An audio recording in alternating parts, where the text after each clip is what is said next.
গ্রন্থপাঠ চ্যানেলে আপনাদের সবাইকে সুস্বাগতম। আমরা যে প্রাচীন গ্রন্থ থেকে আস্বাদন শুরু করেছিলাম সেই গ্রন্থটির নাম হলো শ্রী অদ্বৈত বিলাস। আজকে দ্বিতীয় পর্ব। আপনাদের সবার চরণে আমার সশ্রদ্ধ প্রণাম রইল। শ্রী অদ্বৈত তত্ত্ব। বন্দে তং শ্রী অদ্বৈতাচার্যমুদ্ভূত চেষ্টিতম যস্য প্রসাদাদ্গোহপি তৎস্বরূপম নিরূপয়েৎ। শ্রী চৈতন্য চরিতামৃত। অদ্ভুত চেষ্টিত শ্রীমদ্ অদ্বৈতাচার্যের বন্দনা করি।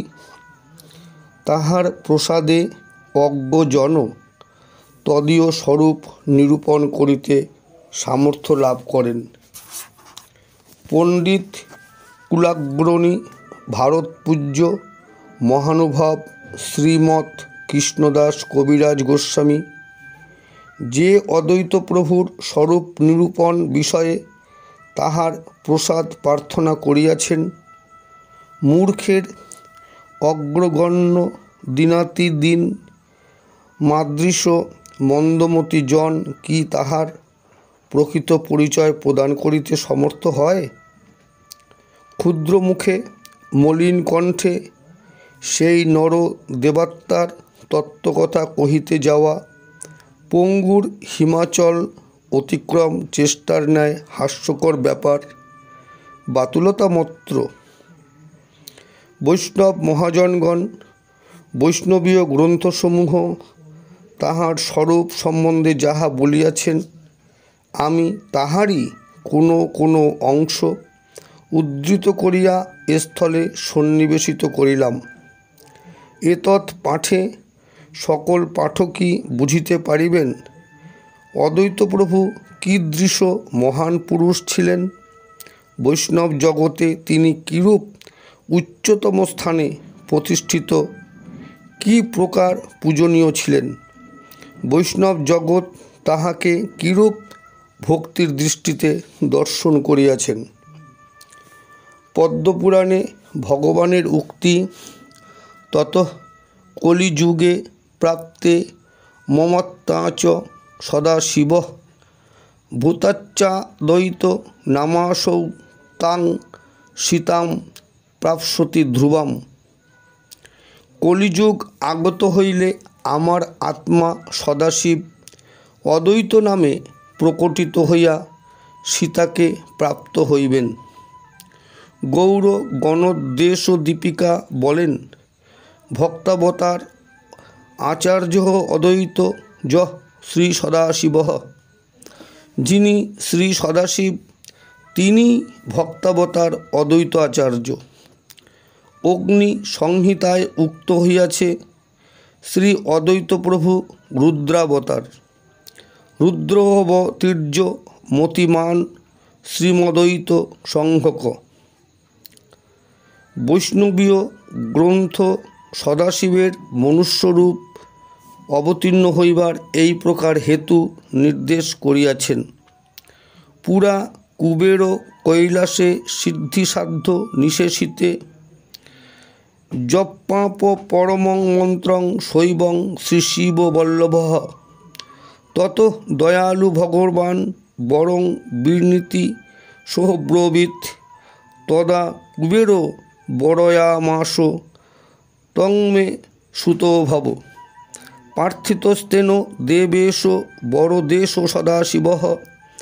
জন্মনন্তরে পুত্র প্রাপ্স্যামি পুত্রতাং তব। ইতি প্রাপ্য বরং কষ্টং কিয়ন্তং কালমাস্থিতঃ। কার্যাদিশ বসাৎ সৌধার্য দ্বৈতস্য জনকোভবৎ। অর্থাৎ শ্রী শিব বল্লভ গুহ্যকেশর কুবের পূর্বে সিদ্ধি সাধ্য নিশেষিত কৈলাসে শিব সম্বন্ধীয় পরম মন্ত্র জপ করেন। তাহাতে পরিতুষ্ট হইয়া দয়াময় ভগবান কৈলাসনাথ কুবেরকে কহেন, ভক্ত বর প্রার্থনা করো। তখন কুবের প্রার্থনা করেন, আপনি আমার পুত্র হউন। দেবেশ বরদাপতি সদাশিব সেই প্রার্থনা শ্রবণ করিয়া কহেন, বৎস, তোমার জন্মান্তরে আমি তদীয় পুত্র হইব। এই বর প্রাপ্ত হইয়া কুবের প্রতীক্ষা কষ্টে কিছুদিন যাপন করিলেন।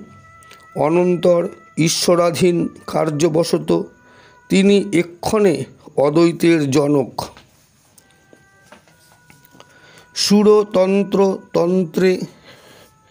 সুরতরুতন্ত্রে সদাশিব পার্বতীকে বলিয়াছেন, নিত্যানন্দ বলঃ সাক্ষাৎ অদ্বৈতশ্বর। নিত্যানন্দ সাক্ষাৎ বলদেব এবং আমি অদ্বৈত ঈশ্বর। কোনো মহাজন অদ্বৈত প্রভুকে মহাবিষ্ণু এবং হরি হইতে অভিন্ন বলিয়াছেন। মহাবিষ্ণু জগৎকর্তা মায়য়া যঃ সৃজত্তদঃ তস্যাবতার এ বায় মদ্বৈতাচার্য ঈশ্বরঃ। অদ্বৈতং হরিণাদ্বৈতাচার্যং ভক্তি সনাথ ভক্তাবতারমিশম তমদ্বৈতাচার্যমাশ্রয়ে। শ্রীরূপ গোস্বামী। ইহার অর্থ, যে জগৎকর্তা মহাবিষ্ণু মায়া দ্বারা অনন্ত কোটি বিশ্বব্রহ্মাণ্ড সৃষ্টি করিতেছেন, এই অদ্বৈতাচার্য ঈশ্বর তাহারই অবতার। হরির সহিত অভেদত্ব হেতু যাহার নাম অদ্বৈত ভক্তি প্রকাশ করেন বলিয়া যিনি আচার্য, সেই ভক্তাবতার প্রভু অদ্বৈতাচার্যের শরণাপন্ন হই। কবিরাজ গোস্বামী লিখিয়াছেন, অদ্বৈত আচার্য গোসাই সাক্ষাৎ ঈশ্বর, যাহার মহিমা নহে জীবের গোচর। মহাবিষ্ণু সৃষ্টি করে জগদাদি কার্য, তার অবতার সাক্ষাৎ অদ্বৈত আচার্য। যে পুরুষ সৃষ্টি স্থিতি করেন ইচ্ছায়, অনন্ত ব্রহ্মাণ্ড সৃষ্টি করেন লীলায়। ইচ্ছায় অনন্ত মূর্তি করেন প্রকাশ, এক এক মূর্তিতে করেন ব্রহ্মাণ্ডে প্রবেশ। সে পুরুষের অংশ অদ্বৈত, নাহি কিছু ভেদ, শরীর বিশেষ তার নাহিক বিচ্ছেদ। সহায় করেন তার লইয়া প্রধান, ইচ্ছায় ব্রহ্মাণ্ড কোটি করেন নির্মাণ। জগৎ মঙ্গলাদ্বৈত মঙ্গল গুণধাম, মঙ্গল চরিত্র সদা মঙ্গল যার নাম। কোটি অংশ কোটি শক্তি কোটি অবতার, এত লইয়া সৃজে পুরুষ সকল সংসার। মায়া জয়ছে দুই অংশ নিমিত্ত উপাদান, মায়া নিমিত্ত হেতু উপাদান প্রধান। পুরুষ প্রকৃতি হইছে দ্বিমূর্তি করিয়া, বিশ্ব সৃষ্টি করে নিমিত্ত উপাদান লইয়া। আপনে পুরুষ বিশ্ব নিমিত্ত কারণ, অদ্বৈত রূপে উপাদান হয় নারায়ণ। নিমিত্তাংশে করে তিহ মায়াতেই ক্ষণ, উপাদান অদ্বৈত করে ব্রহ্মাণ্ড সৃজন। অদ্বৈত আচার্য কোটি ব্রহ্মাণ্ডের কর্তা, যার এক এক মূর্তি ব্রহ্মাণ্ডের ভর্তা। সেই নারায়ণের মুখ্য অঙ্গ অদ্বৈত, অঙ্গ শব্দে অংশ করি কহে ভাগবত। শ্রী চৈতন্য চরিতামৃত। কোনো গ্রন্থ আবার অদ্বৈত আচার্যকে মহাবিষ্ণু ও সদাশিবের সংমিশ্র অবতার বলেন। জগতের দুঃখ হরণকারী অনন্ত বীর্য শ্রীমন মহাবিষ্ণু যোগেশ্বর আদি শিবের সহিত প্রেমে মিলিত হইয়া লাভা নাম্নী দেবীর গর্ভে প্রবেশ করিয়াছিলেন।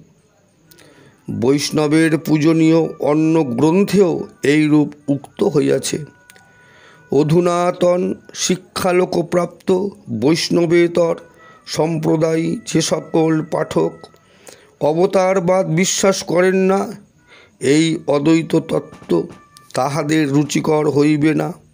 কিন্তু ইহা হইতে তাহারা অদ্বৈত প্রভুর মহিমা গৌরব কিরূপ অসাধারণ, তাহা বিলক্ষণ বুঝিতে পারিবেন। অদ্বৈত তত্ত্ব বৈষ্ণবগণের অপরিজ্ঞাত নহে, তথাপি ইহা তাহাদের প্রীতিকর পাঠ্য। অদ্বৈত প্রভুর এই অভিনব চরিত গ্রন্থে তাহার উল্লেখ দেখিয়া বৈষ্ণবগণ প্রীতিলাভই করিবেন।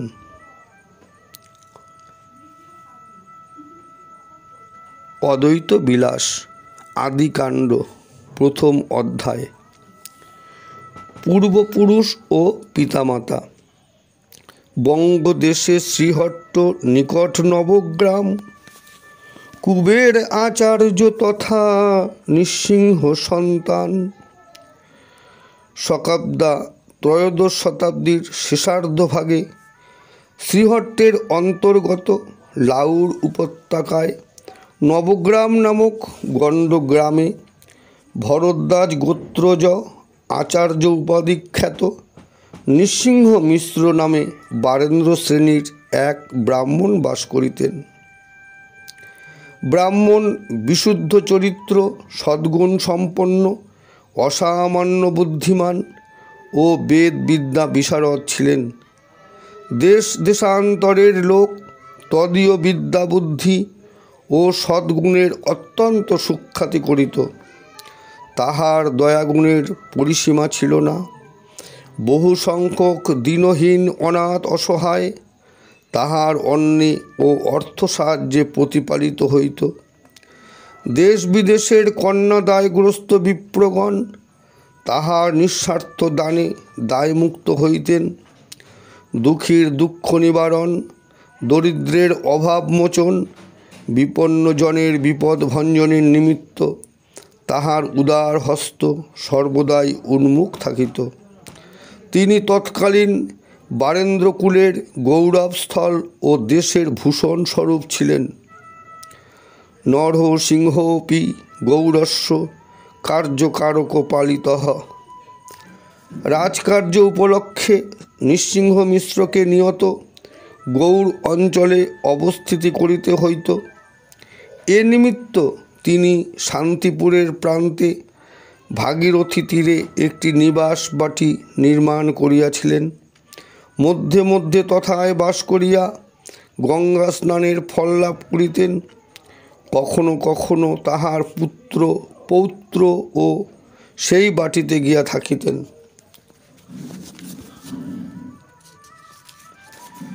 শূন্য সপ্ত বেদ বেদ মিতেব্দে বিগতে কলে, দোষাঘাতই কুলীনানাং বিবাদোজ্জ ভগবন মহান।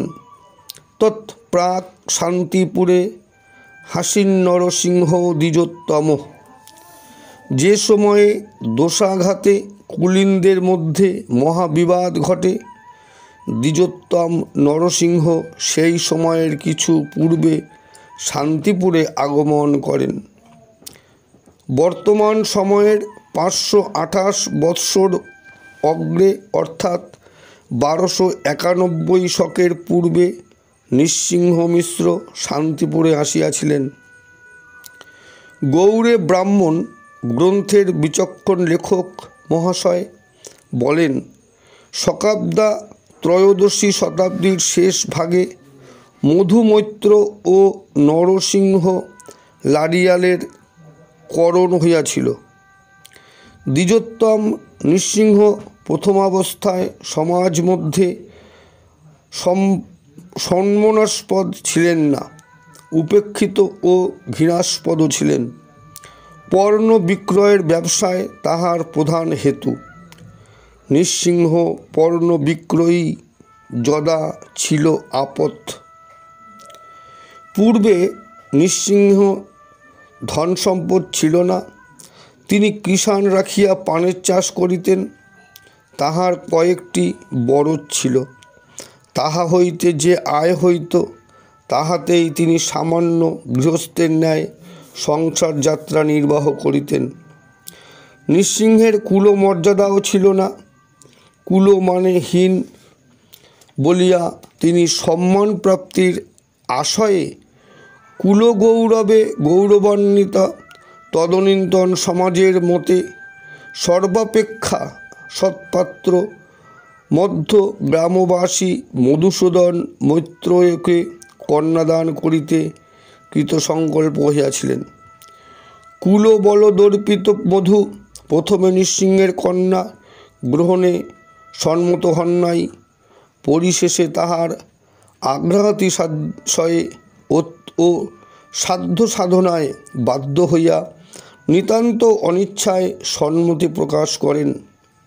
1291 শক। কুলীন মধু মৈত্রেয় বভুব ব্যাপকাস্তদা দাত্তং তস্मै নিজাং কন্যাং নরসিংহ সমুৎসকঃ। গৌতমের অধস্তন ত্রয়োবিংশাপত্য মধুমৈত্রে কন্যাদানে নৃসিংহই সত্য।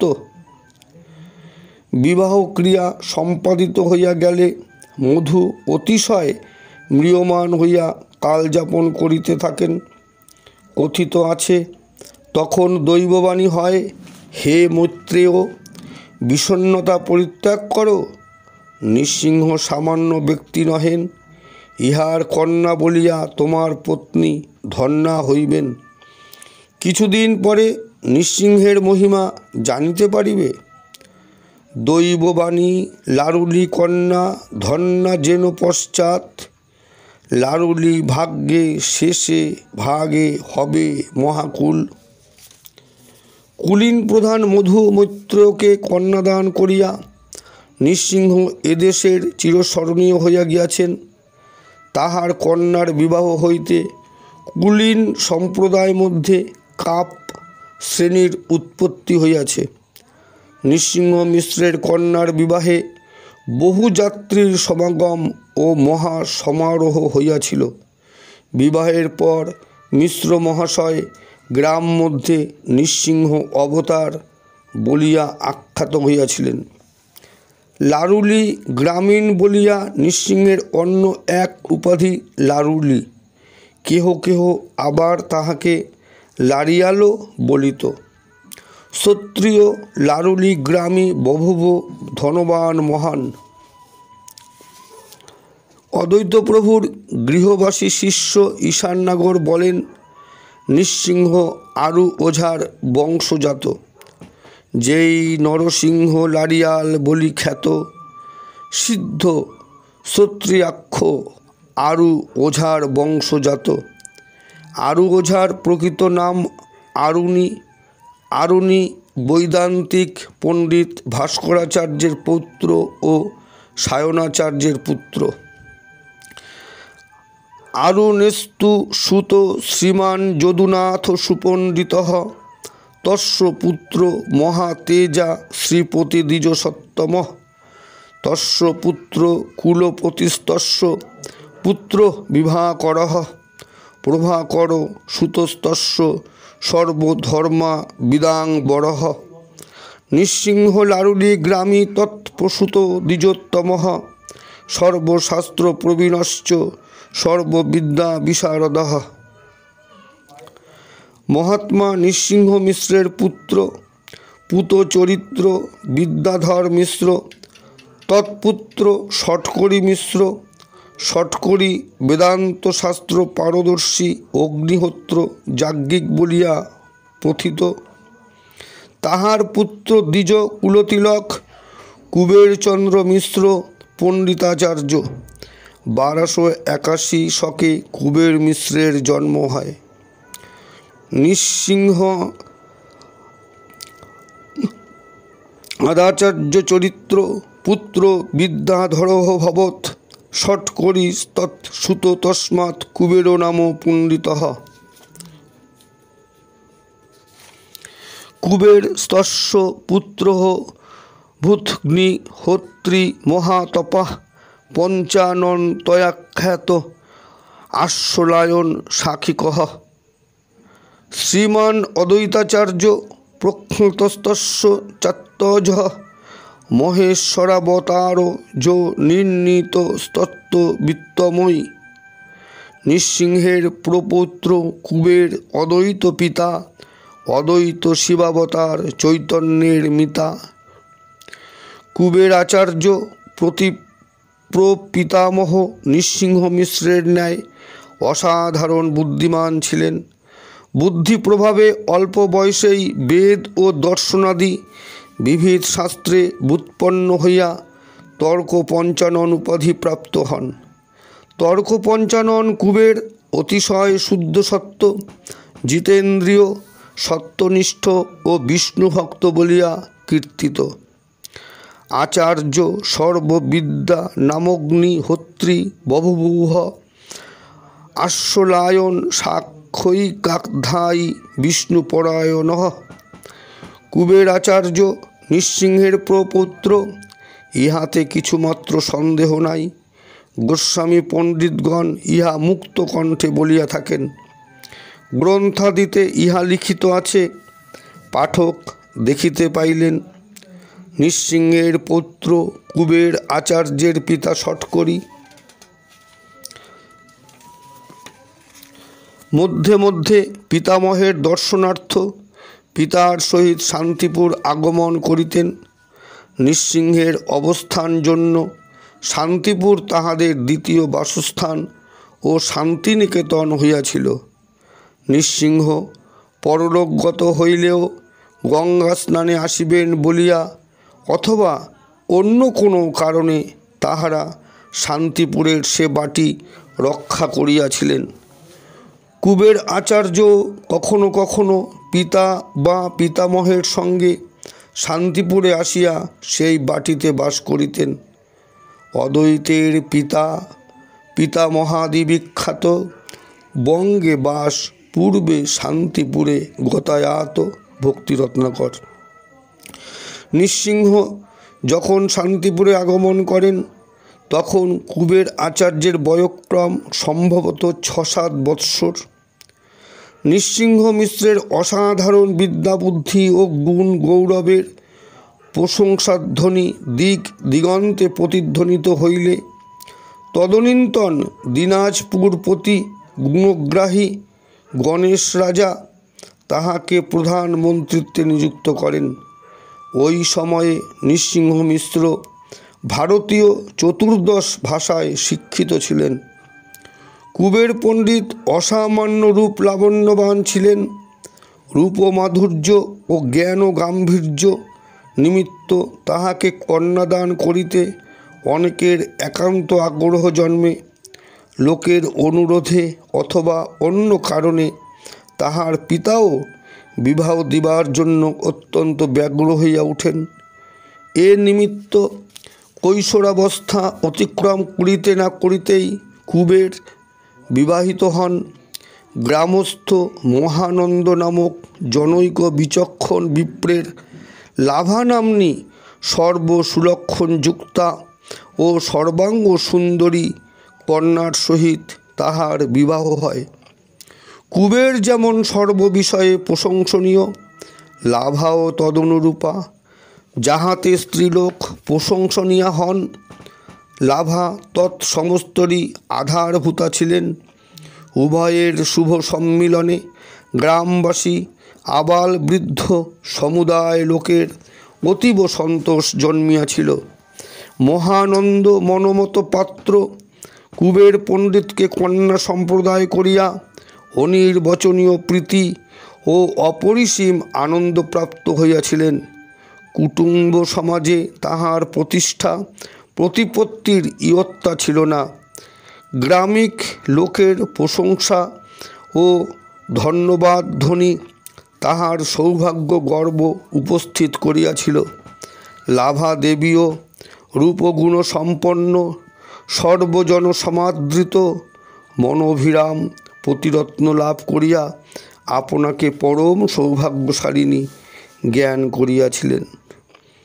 আচার্য কুবের প্রখর বুদ্ধি ও বিবিধ শাস্ত্রজ্ঞানের জন্য যেমন দেশের সর্বত্র সম্মানিত, সমাদৃত ও প্রশংসিত, সেইরূপ ধর্মনিষ্ঠা, সদাচার এবং দয়া দাক্ষিণ্য বিনয়াদি মহৎ গুণের নিমিত্ত সকলের শ্রদ্ধা ও অনুরাগ ভাজন হইয়াছিলেন।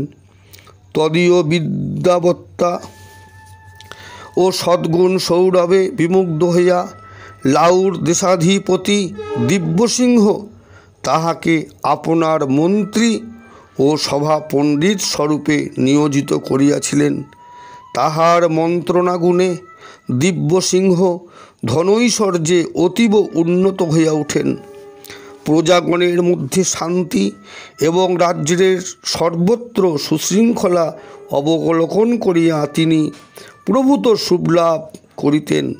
এজন্য বিশেষত মন্ত্রীর হৃদয়ের পবিত্রতা ও ধর্মশীলতার নিমিত্ত তৎপ্রতি রাজার প্রগাঢ় প্রেম ও ঐকান্তিকী শ্রদ্ধা জন্মিয়াছিল। হে ভক্তবৃন্দ, আজকে দ্বিতীয় পর্বে আমরা অদ্বৈতাচার্যের পিতা মাতার পরিচয় আমরা আস্বাদন করলাম। তৃতীয় পর্বে আমরা এর পরবর্তী অংশ আস্বাদন করব। এখানে যে ছত্রগুলো দেওয়া হলো, সেই ছত্রেরগুলো প্রাচীন প্রাচীন গ্রন্থ থেকেই গ্রন্থকার উদ্ধৃতি দিয়েছেন। যাই হোক, কোন কোন গ্রন্থ থেকে উদ্ধৃতি দিয়েছেন সেটা আমি এখানে বর্ণনা করতে পারলাম না। আপনারা এটা বিশ্বাসের সঙ্গে গ্রহণ করবেন। এই গ্রন্থটি 125 বৎসর আগে প্রকাশিত হয়েছিল শান্তিপুর থেকে। গ্রন্থকারের নাম শ্রী বীরেশ্বর প্রামাণিক। যাই হোক, পাঠে ভুল ভ্রান্তি ত্রুটি বিচ্যুতি আপনারা ক্ষমা করে দেবেন। তৃতীয় পর্বে আমরা এর পরের অংশ আস্বাদন করব।